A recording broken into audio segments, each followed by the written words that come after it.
আমরা সকল ঘটনা অতিক্রম করে বুক চিতিয়ে লড়াইয়ের রাজপথে বছরের পর বছর আমরা থেকেছি। পুনরাবৃত্তি হবে যে আগে সংস্কার পরে নির্বাচন।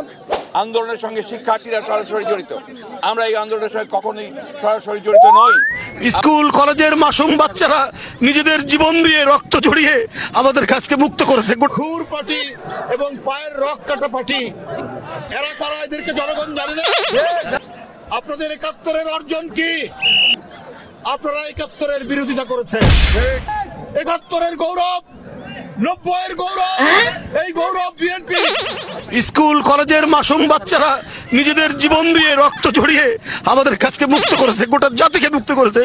আমি আজকে সেই সমস্ত মাসুম বাচ্চা, স্কুল কলেজের সেই সমস্ত ছাত্র ছাত্রীদের যাদের শহীদী আত্মত্যাগের মধ্যে দিয়ে আজকে গোটা জাতি মুক্তি লাভ করেছে এক ভয়ঙ্কর ফ্যাসিবাদ থেকে।